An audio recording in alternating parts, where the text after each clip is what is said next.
ঋত্বিক রোশন।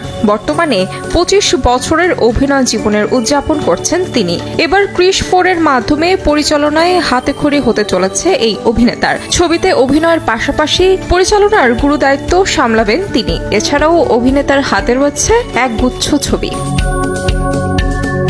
তবে এবার 25 বছরের দীর্ঘ অভিনয় জীবনকে পেছনে রেখে এখন তার দৃষ্টি আন্তর্জাতিক আকাশে। সম্প্রতি এক অনুষ্ঠানে তিনি ক্রিস্টোফার নোলানের সঙ্গে কাজ করার প্রবল আগ্রহ প্রকাশ করেন। এরপর থেকেই জল্পনা তুঙ্গে। তবে কি এবার নোলানের হাত ধরেই হলিউড যাত্রা শুরু করছেন তিনি?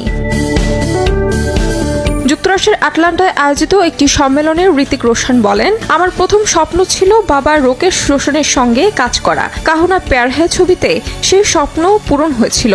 এখন আমার নতুন স্বপ্ন, আমি ক্রিস্টোফার নোলানের সঙ্গে কাজ করতে চাই। তার এই মন্তব্যে অনুষ্ঠানে উপস্থিত দর্শকদের মধ্যে প্রবল উচ্ছ্বাস ছড়িয়ে পড়ে। এমন আন্তরিক ইচ্ছা প্রকাশ হলিউড ও বলিউড উভয় মহলেই সাড়া ফেলেছে। এদিকে 2020 সালে অভিনেতা আমেরিকার গ্রেস নামের এক আন্তর্জাতিক ট্যালেন্ট এজেন্সির সঙ্গে চুক্তিবদ্ধ হয়েছিলেন। তখন শোনা গিয়েছিল তিনি একটি থ্রিলারধর্মী আন্তর্জাতিক প্রজেক্টে অভিনয় করবেন, যদিও পরে সে বিষয়ে আর কোনো নতুন তথ্য প্রকাশ পায়নি।